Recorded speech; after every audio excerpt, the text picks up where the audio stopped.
And we are live. I think. Can never know. Confirmed. Cool. Sweet.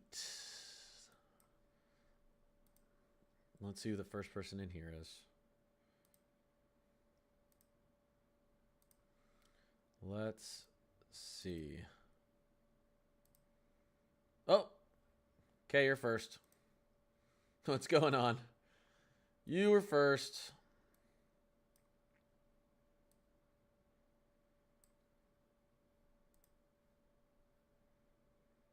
Nice job. Good morning. Woohoo. All right. We've got some new things to talk about.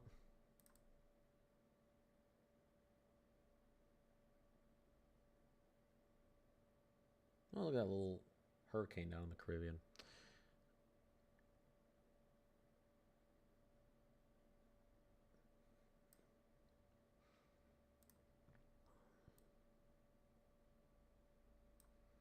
Look at the ensemble. The ensemble reflectivity. Can I get the Euro ensemble reflectivity on here? I don't think I can. Pressure contours. That is so weird. Member contours.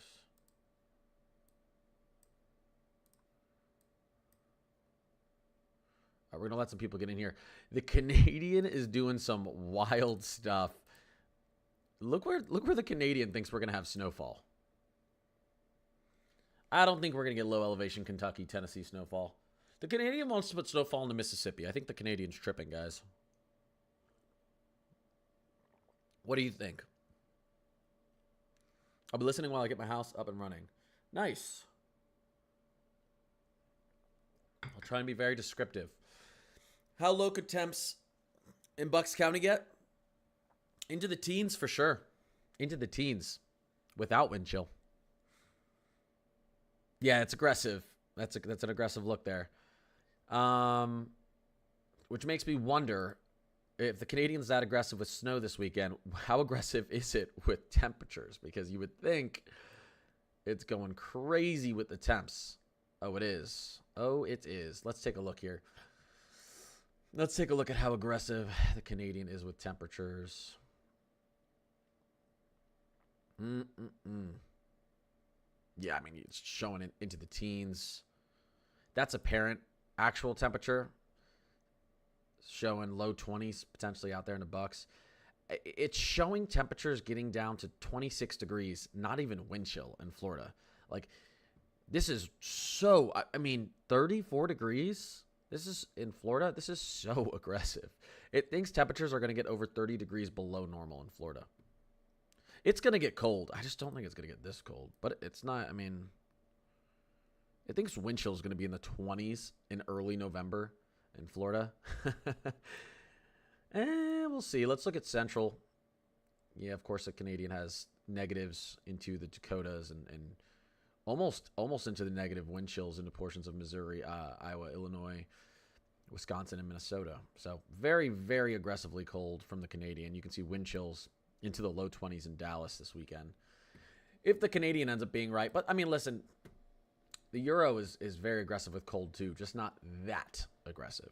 Because, I mean, look at the Euro. The Euro's got very cold temperatures down into the 40s and stuff, but nowhere near as aggressive as the Canadian. Although, look out east. Look out east as we get into Monday and Tuesday from the Euro. Apparent temperatures feels like temperatures into below freezing down in the Florida. So the Euro's very aggressive with this too. If we were to take a look at the GFS,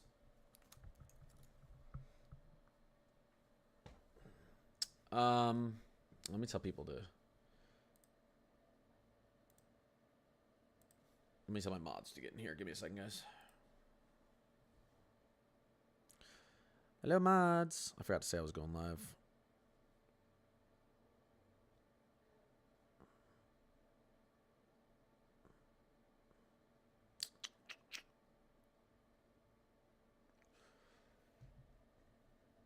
Lake, what's going on? Yeah, this is really cold. Is this, what am I, on the GFS now? Look at the GFS feels like into Sunday night, Monday morning. Whew. Burr. Yeah. Below freezing feels like as well in the Florida. I mean, I think the panhandle of Florida is going to get below. I think the panhandle of Florida could get actual temperatures below freezing. November 10th, 11th. That might be a record. No? Early November, below freezing temperatures into Florida?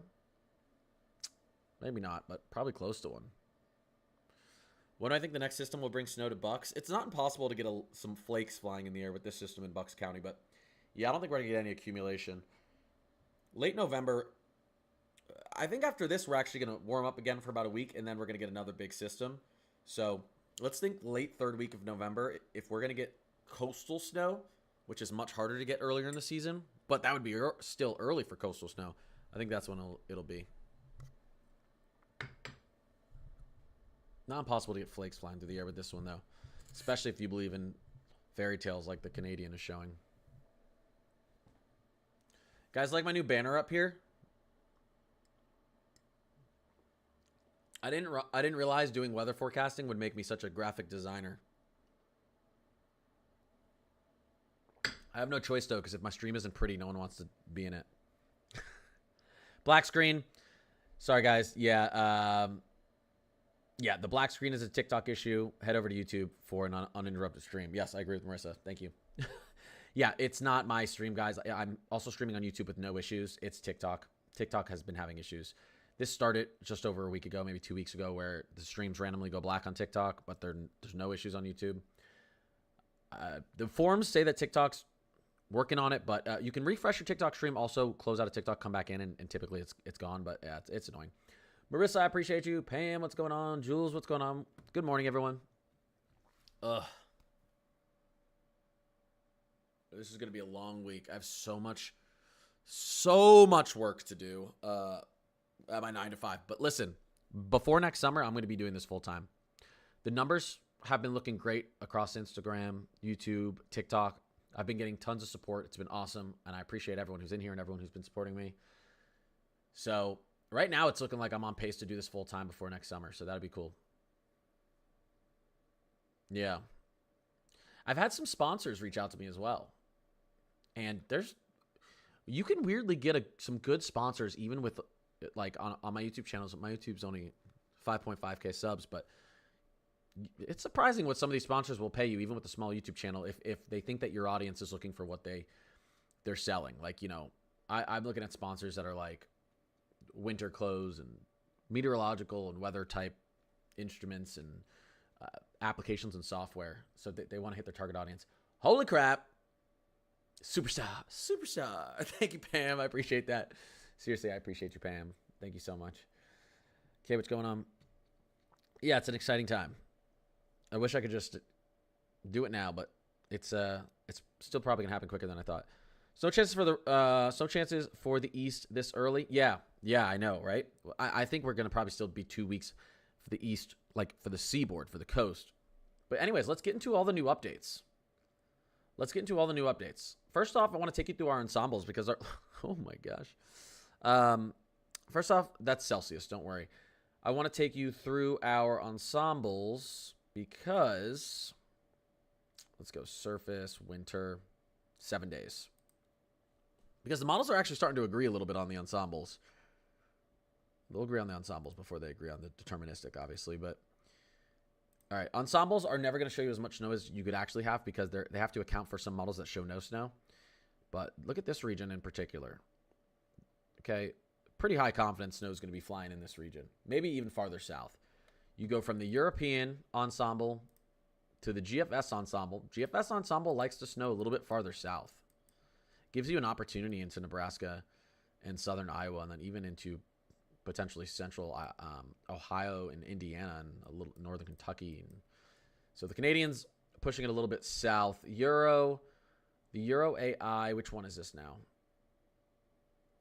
We're on the 06Z. The Euro AI actually, I don't know what it's doing up here. If I'm being honest, it thinks that there's just going to be nothing flying up there. Oh, you know what? I know what it's doing wrong. Here you go. Yeah, I don't know why it's not filling in anything up there.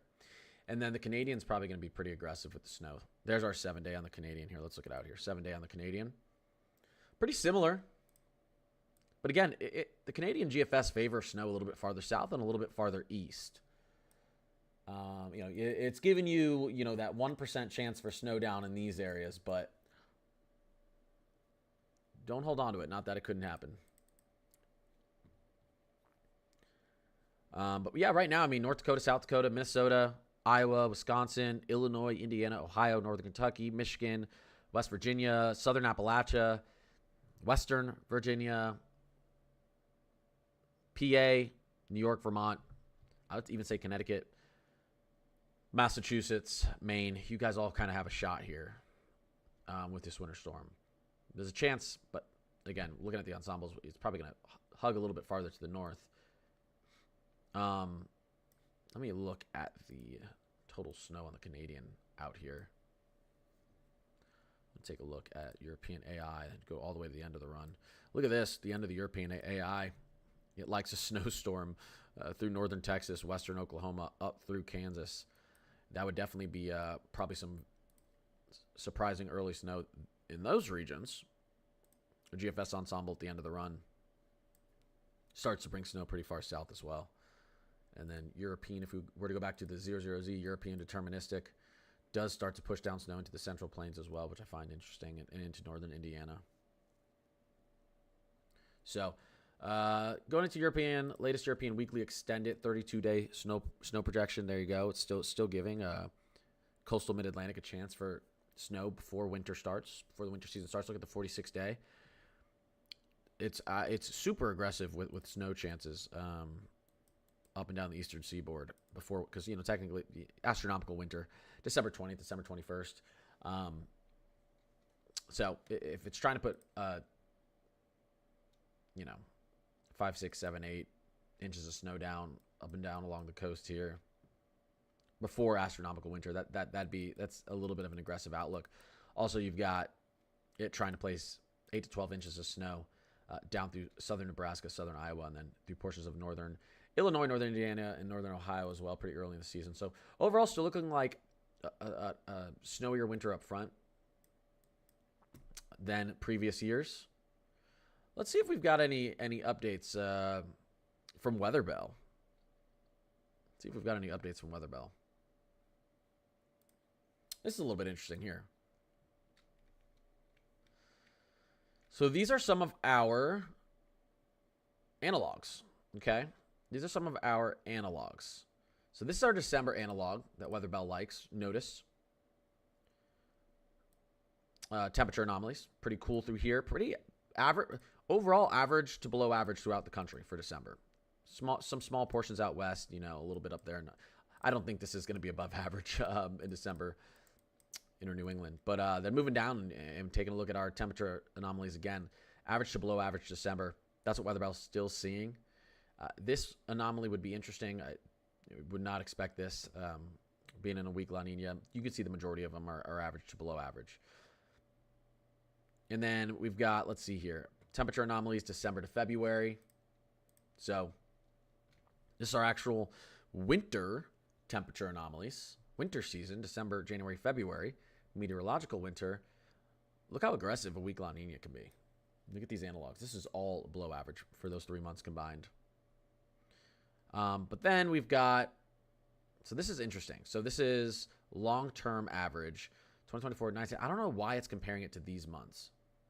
Years with all three in common. Very interesting. I don't know why it's comparing it. So they're comparing, let's see here, easterly QBO to neutral IOD with all 3 years in common. And then they have it split between this and this. Why? They don't agree at all.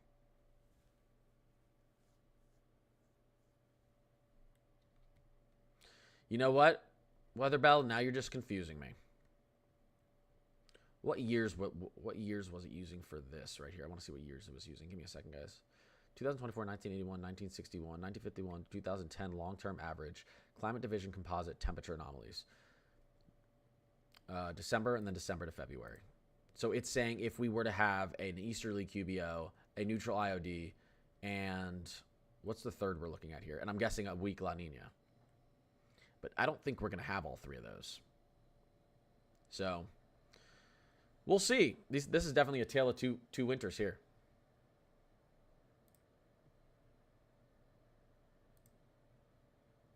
We're getting a weather bomb today in Newfoundland, and Labrador, Canada should be breezy.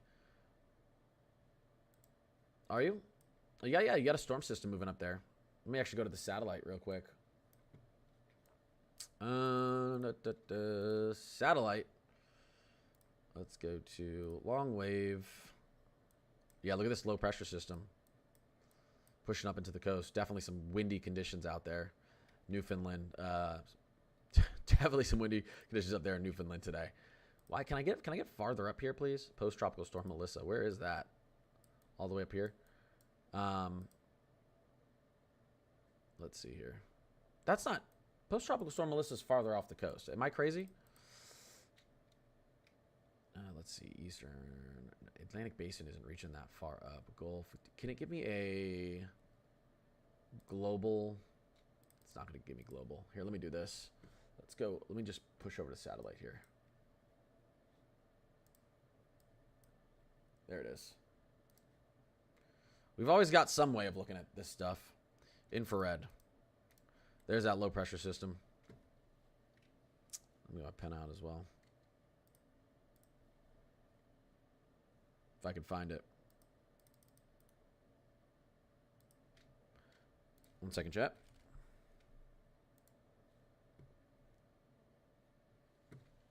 I'm looking at all three of my screens trying to find it. Oh, there it is. There it is. I'm like, where the heck is my drawing tool? There's your low. Yeah, I mean, this is. I wonder what the pressure is on this low. It's probably pretty deep. Up to 120 kilometer winds expected. Yeah, GFS is trash. Not always. The GFS saw Melissa 9 days before any other model did. So the GFS short term. The other models are better short term, but the GFS is the only thing that can see a possible tropical cyclone 10 plus days out. There's no other model that does it. Now, a lot of times it sees potential and then it's not there, but it's good at grabbing every single potential and showing it to you. All different models are good at different things. Yeah, this is gonna be a nice windy day up there. I'm not surprised at all. That's definitely a deepening low pressure system. You can see that. You can actually see. Here's our jet stream, right? Here's our jet stream. Here's our polar jet coming up like this. So this low pressure is deepening on the front end of our polar jet. Here's all this cold air diving in behind, so you're probably going to get some good snow up through here as well. Real nice. Real nice. All right, let me just put this back to what we were on. Let's just put it back to radar MMRS.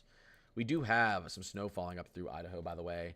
Western Montana, low elevation rainfall in southern Idaho, and some storms funneling in to Northern California. By the way, we have a tornado threat in the Pacific Northwest tomorrow. Is anyone aware of that?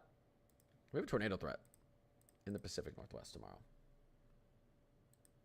I am not joking. Let's look at forecast SPC.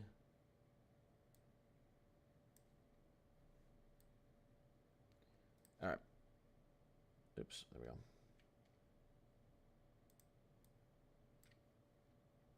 So here we go, day 2, categorical. We've got northern PA, portions of upstate New York, northwestern Connecticut, central to western Massachusetts, southern and southeastern Vermont, New Hampshire, and then a little bit of northeastern Ohio up there, and then northwestern California and western Oregon all have severe weather chances. A little portion of southwestern Washington as well. But this is what's interesting to me. Look at our 2% risk out there in the Pacific Northwest, tornadoes. And I talked about it in my video that I uploaded today. But, sorry, and we'll get through. I'm going to start answering questions in a second, and we'll get to the full updated winter forecast, or winter storm forecast for this weekend. Just want to show you this, because not every day you get tornado risk up here. The one thing that's definitely popping off the screen for me is the helicity, SRH, storm relative helicity. If we take a look at our 6Z. There we go, storm relative helicity. What's going on here? Let's get this. There we go. Look at this. Boom. Why? Well, we got a deepening strong low pressure system off the coast, and this is the tail whipping in. So you're going to get some elevated rotation, kind of violent rotation up above here. So the helicity is 100% there. Look at the shear as well. If we were to look at the 850 millibar level, so the wind's right above our head. Look at the shear as well. Watch this. Look at that shear along the coast. So we've got good low level shear. We've got high helicity. But you know what we don't have, Stream? You know what we don't have? Let's go to surface cape. I can almost bet you we don't have a ton of cape up here. Why? Because you don't get that much instability up here. Pathetic. You guys don't know how to severe weather. Come on, stop trying. No. Listen, but with high levels of SRH, with high levels of storm relative helicity and strong surface shear, 30 to 40 knot, low level shear like we could have, you don't need 1,000 plus joules per kilogram of cape or instability to get a tornado on the ground. You can have helicity and shear driven tornadoes, but man, this is not a lot of. This is just not, yeah. I mean, look, you've got marginal torr, possible hazard type. You've got a little bit of directional and velocity shear up here on your hodograph, and then you've got 243 SRH storm relative helicity, which is pretty good. I actually saw one with like 370 earlier. 34 knot low level shear. That's fantastic. So check for good for tornadoes. Check good for tornadoes. But 653 cape at the surface, that's pathetic. You guys can't even see what I'm looking at there. But again, if you have strong enough shear and helicity, you can get spin up. So I'd pay attention tomorrow. I'd have a way to receive multiple ways to receive weather alerts if you're right along the coast or northwestern California, up the coast of Oregon, and then into southwestern Washington, because we could see a tornado or two, or maybe even three up there. But I wouldn't expect them to be too violent with that low of instability, or they could be, but it's just the numbers aren't. It's very low instability numbers. Low cape. We don't really get tornadoes in the Pacific Northwest. Yep. Very often, if they happen, they are baby-sized. Yeah. Your helicity and shear numbers are those helicity and shear numbers you guys have up in the Pacific Northwest are high for Tornado Alley and Dixie Alley. So, like, they're real. They're not like Pacific Northwest shear and helicity numbers. They're good. They're strong. Those are good signals for a tornado. But you have two of the three ingredients. The third ingredient is cape, is instability, and your cape's pretty low. But if two of those ingredients are strong enough, you can the atmosphere can still figure out a way to put a tornado down. So you got to pay attention. We sure in a winter right now. Why is it so cold? I know. By the way, and I'm just going to tell you guys this now. We're going to get into this winter storm. I'm going to give you all the updates now and then answer questions. I'm just going to tell you guys this now. When I refer to winter, could you hear that? I refer to December 1st to February 28th. December, January, and February. Don't give me this December 21st to whatever. Does anyone know why I refer to December 1st to February 28th?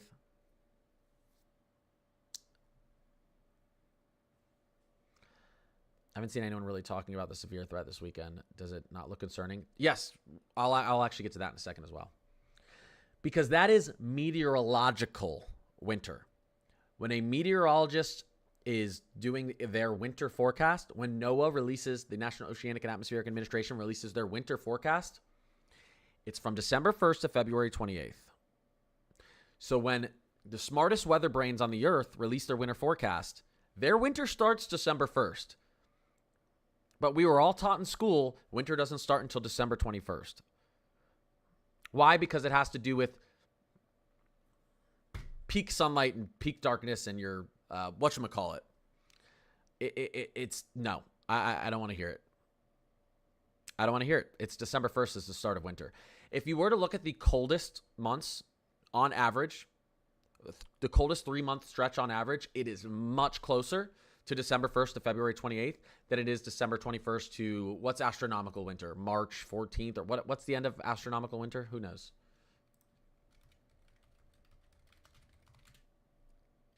To March 20th. December 1st to February 28th is colder than December 1st December 1st to February 28th is much colder than December 21st to March 20th. Just because you have the least amount of sunlight in the day doesn't mean that's your coldest day. There's a lagging effect because the land has to take time to cool and warm. Yeah, March 20th. And some years, astronomical winter is December 20th, not 21st. I forget why it goes back and forth, but I just don't really care because I don't use that for winter. So every single year I get people in my comments when I'm talking about it's winter in the beginning of February and we're in winter. They're like, God, this guy's a weather streamer. He doesn't know when winter starts. No, I know when winter starts. Okay, it starts December 1st, and I don't care. I'll die on that hill. All right, because there's absolutely no way you're gonna tell me that someone born December 20th is born in fall. Get out of here. Get out of here. You're not gonna tell me someone born December 20th has a fall birthday. You guys know it and I know it. Can we just admit that? All right, I'm doing a poll and then I'll get started for real. I'm sorry. We need to do this. Let's do a poll. Poll. Okay, quick poll, custom poll. Let's do create new. When does winter start? We're going to do December 1st, and then we're going to do December 21st. Okay, I got to do it on both. So we'll start that. We'll start that over on TikTok. Now let me do the poll really quickly here. Start a poll. When does winter start? You guys better answer this correctly. December 1st. December 21st. All right, I have polls up on both sides. All right, let's go. Let's see.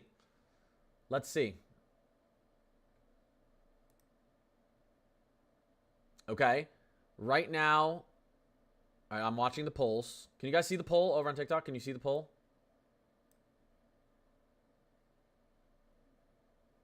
Okay, December 1st is winning on YouTube. You can't see the poll? You can see the poll. For those who can see the poll, can you explain to everyone else where it is?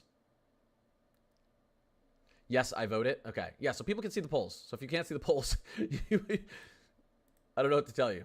Yeah, the poll is open. Yeah, we've had 13 people vote. We've had like 20 people vote across platforms. So, okay. Oh my God. You guys are making me so happy. We can close the poll early. It's like 90% are saying December 1st on both platforms. Yeah, I mean, I can close the poll.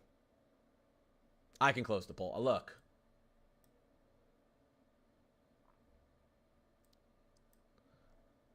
I think I can close the poll. I don't think December 21st is catching up. And then on YouTube, it's 82% say December 1st. So, okay. Woo.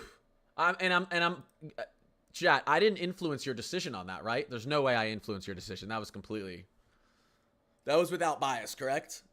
W. As Jameis does. 8 to W. Fall and Christmas are not in the same month. Exactly. Exactly. Exactly. Fall and winter aren't in the same month, okay?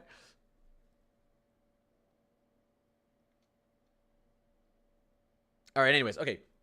Now that I know that everyone understands how weather works and agrees with me, we'll move on here. All right, so on YouTube, it looks like the poll was, 83%. Nice job. And we had a lot of participation in that poll. Participation, that's hard to say. All right, I'm going to run through this super quickly, and then I'm going to take questions because that's what I got to do. Here we go. Getting into Wednesday, Thursday. Lots. Our jet is pushing down into New England. Low elevation rain, low elevation cold rain, high elevation snow. The Pacific Northwest and Northwest in general continues to get slammed with this kind of the tail of this low pressure, low elevation, cold rain, high elevation snow up there through the Northern Rockies and Cascades. You get a little bit of snow through the Northern Sierra Nevada as well. Continuing forward, as we get into Friday night and Saturday morning, things get interesting. Here comes our storm. Here comes our first Decent winter storm potentially for the east. Diving down through the northern Rockies on the latest GFS. And here we go. It's wanting to bring snow into the Dakotas, a little bit into Nebraska, Iowa, southern Minnesota, Wisconsin, Illinois. As we get into Sunday and Monday, that cold air transfers out east. This is freezing for everyone out here, okay? I would even say like this into Texas. I would say it's like this. Very cold. And then some of that snow tries to, we could get some snow flurries on the backside of this trying to get out towards the coast, but we'll see. We'll see if it's cold enough. The timing of it, if it's overnight, you could get some snowflakes overnight. And then pushing into next weekend in November 10th, 11th, 12th. Really, this is next Wednesday. Our jet stream is continuing to funnel cold air into the Northeast. Like the Northeast could have an extremely cold winter. But after the storm moves out, we're really looking like at mostly a zonal flow from the west to the east coast. So above average temperatures for much of the country after this weekend. But I don't think it's going to last long. I think maybe that lasts 5 or 6 days. And then we get another system that tries to punch through. Now, severe weather, this is what we're talking about right here. We could get severe weather right there along this boundary, along this frontal boundary this weekend, Saturday into Sunday.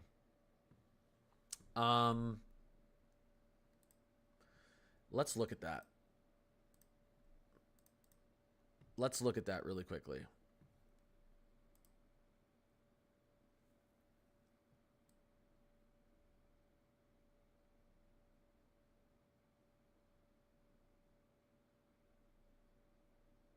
Okay. So we'll say Rufus is going to show far enough. Will our NAM show far enough? No. Let's just go into our GFS and let's look at our cape out here.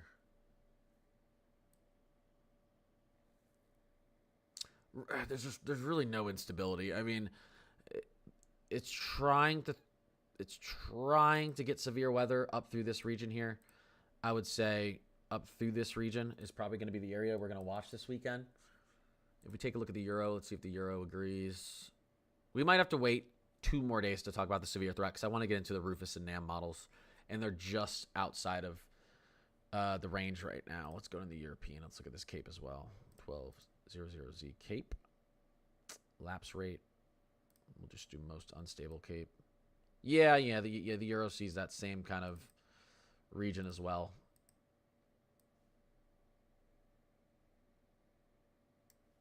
Right through here.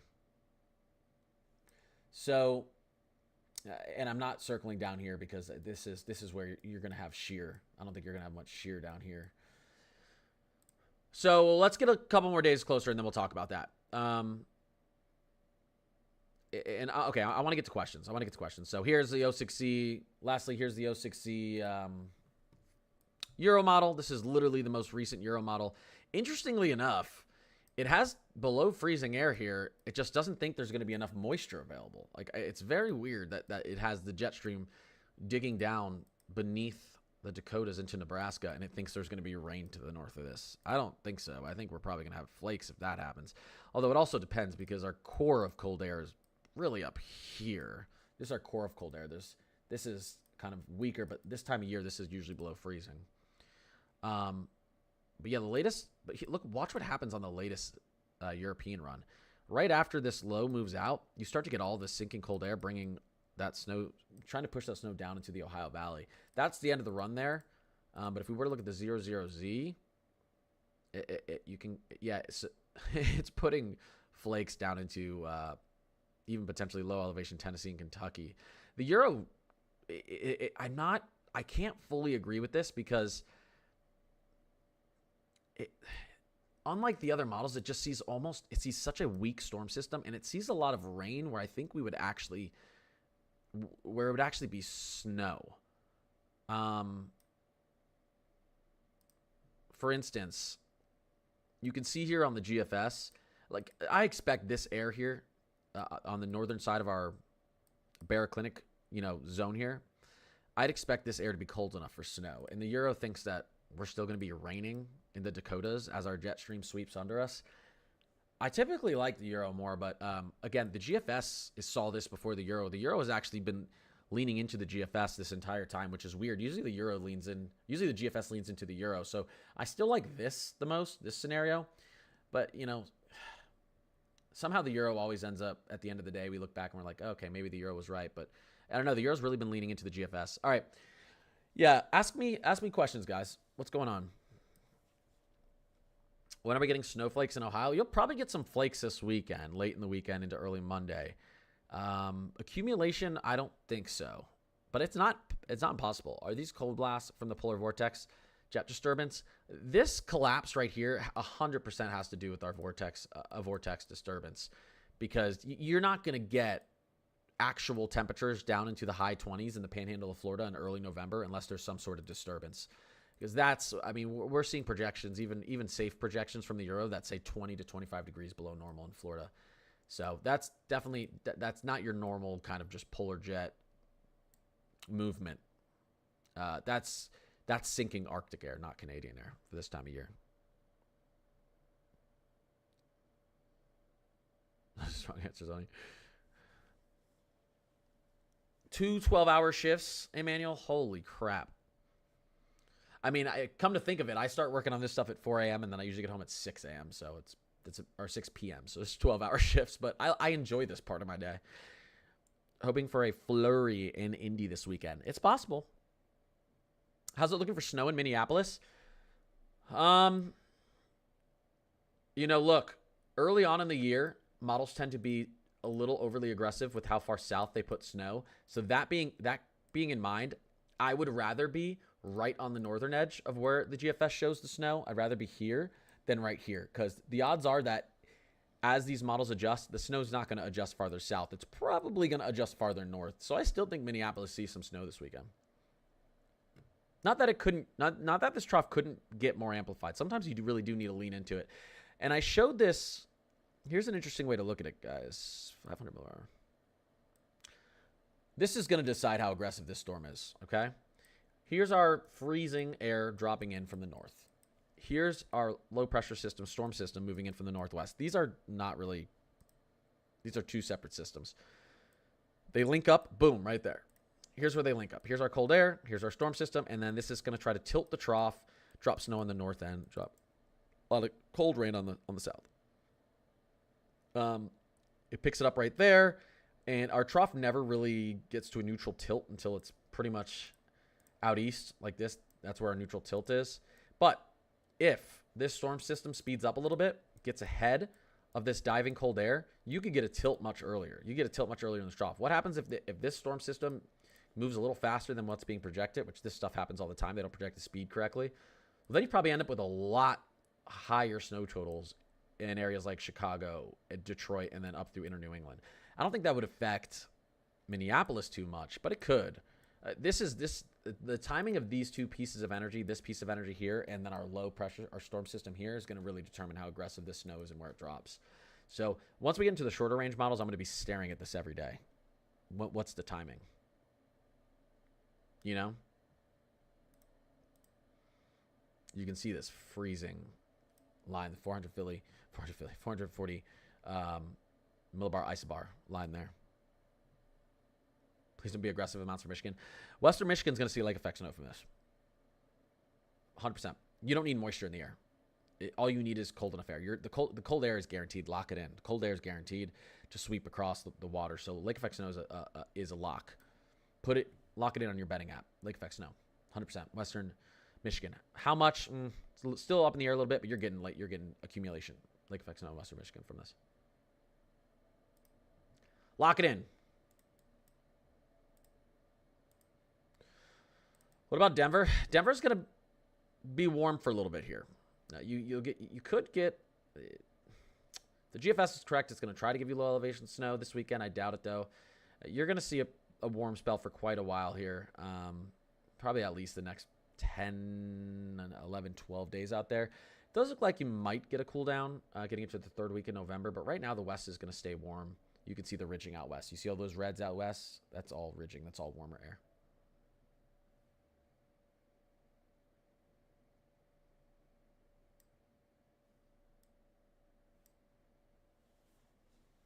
I love the lakes, but why?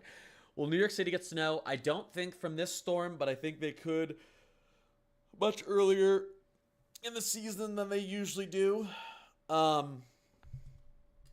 Maybe late November, very early December, late November. I think though we could have an early coastal snowstorm.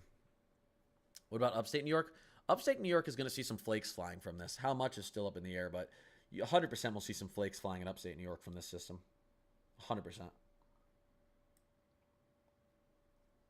I don't care what model you look at. Minneapolis is still in the running for 4, 5, 6 inches of snow from this storm. Once we get within 72 hours, we'll lock down the snow potential. But yeah, Minneapolis is still in the running.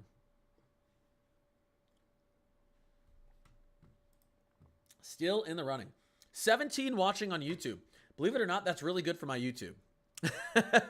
TikTok, 200 to 300 is good, but that's awesome. I appreciate you guys being over on the YouTube. I've been trying to really push YouTube. For those of you who don't know, I post videos every single day and I stream every single day. I try to get all my videos out before people wake up. But my goal is to do this full time. And to do this full time, I obviously need to make a living. I need to make enough money to pay for food and my house. So I've been really focusing on YouTube because it's very content creator friendly and it has a lot of good opportunities. So I'm trying to go full time by next summer. So I post all of my shorts and short clips on Instagram and TikTok, but my full videos that I upload, my 8 to 12 minute videos of everything forecast outlook that's going on every single morning, I post it on my YouTube. Connor, what's up, bro? What's going on, Nick? What's going on? Will that warm air head to the East Coast second half of November? I think mid-November, the East Coast warms up. But then as we get towards the end, we get another big push of cold air. December and January look pretty freaking cold for the East, but we'll see how things adjust. I'm new to the Pacific Northwest. What would winter look like? It depends on where you are. I'll say this. Let's ask chat. Chat, how much snow, without cheating, you guys better not cheat. How much snow do you think Seattle averages a year? Look how far north Seattle is. How much snow do you think they average?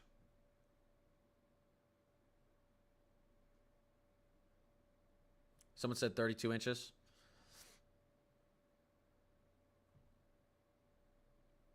$20 feet.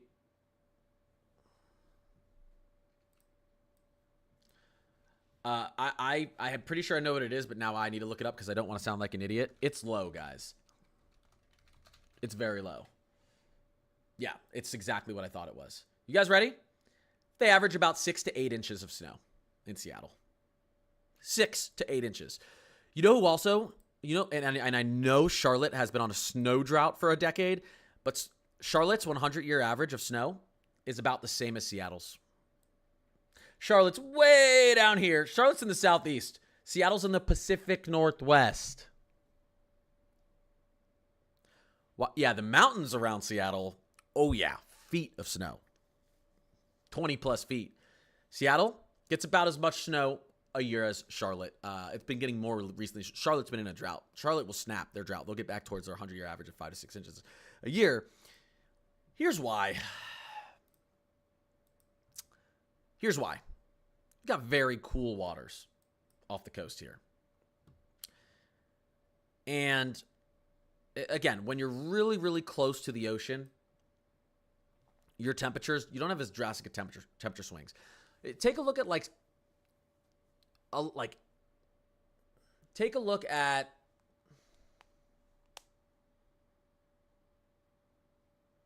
I'm trying to give you a good comparison. Listen, Charlotte averages about as much snow as what's the city? Like Stockholm. Way to the north. They don't get a lot of snow. When you have cool waters and you're right next to a massive body of water, you're not getting these, your temperatures aren't going to drop down to 10, 15 degrees for weeks on end like they can in the center of the country. Also, what happens? Why does somewhere out here like Boston, it's right next to the ocean, why does it get so much more snow than Seattle? Well, guess what's feeding the moisture for this cold air? The Gulf, the warm Gulf. Our weather moves west to east, and because we have the warm Gulf down here feeding all this sinking cold air, that's what supplies the snowfall for the East Coast. What's supplying the snow for the West? The only reason you get a ton of snow up in the mountains out west is because of elevation. Because your temperatures down low can't get cool enough right next to the ocean. You don't have a Gulf. You don't have the warmest waters on Earth right here to feed you snow into the Pacific Northwest at low elevation. But you do have this here to feed the East Coast. So water temperatures, ocean temperatures. You got cold water right off the coast. Your low elevation snow is not as likely as warm energy here to feed and tilt these troughs into the East Coast. It's crazy. But yes, you don't have to drive very far in Seattle or really anywhere along the Pacific Northwest coast to be in multiple feet of snow. You drive like 30 minutes inland up a hill, and then you get your snow. Lila, what's going on?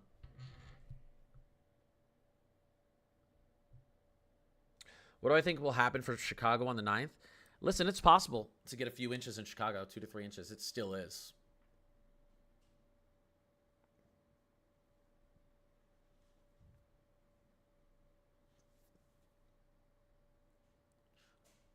What's one of my teams in the plans? I have really unnecessary information. Wait, what? Someone said 8.4 information, 8.4 inches. Oh, you said, yeah, it's about 6 to 8 inches, the 100-year average for Seattle.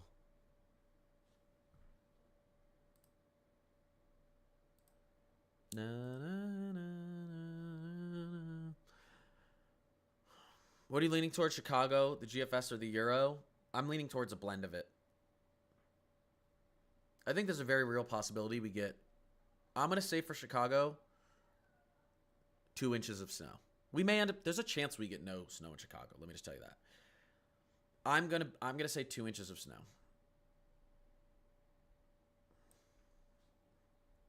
Good morning, Bella. There is an outcome here where Chicago doesn't get snow. But, you know, if you're putting me on the spot and I have to give you an answer, that's my answer.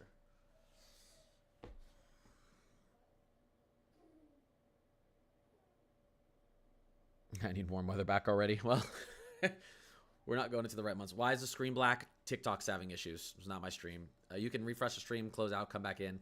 If you have any issues with the stream, we're not having any issues with the stream over on YouTube, but I'm not going to be on that much longer. I do got to try to get to work early. Got a lot going on today. But yeah, if you guys do want to see national blended models, here's all of our models combined. Total snowfall. Let's just go push up towards the Ohio Valley. All of our models combined. I will say this. The national blended models always is super conservative with snow, meaning it'll always project less snow than you usually see. And that is because it takes into account tons of models, and it has to take into account models that even don't show snow. So if you have a chance for snow on the national blend, what you're seeing here, that's good. Like, if I were to see, 0.4 inches, a half an inch of snow into Minneapolis in the national blend, you could easily get up to 2 to 3 inches because the national blend is conservative with snow. It's not an aggressive model. It usually shows less snow than what actually happens. But it takes all the models into account. So I'm looking at this. So I'm looking at kind of this on the national blend.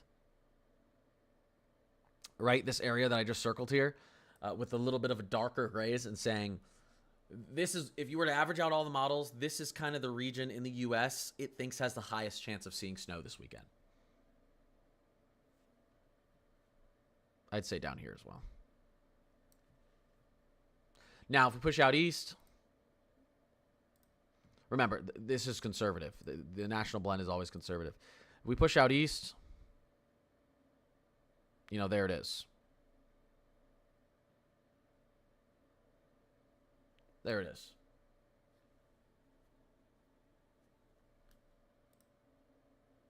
I wonder, I don't think the NWS, they don't do that long a range, so I can't really see it yet.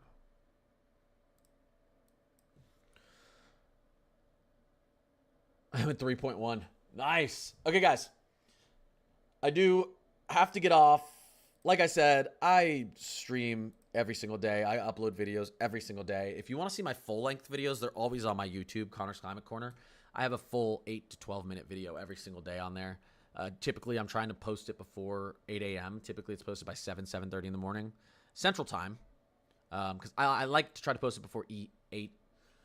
Eastern time, because I want people to be able to listen to it when they're on their way to work.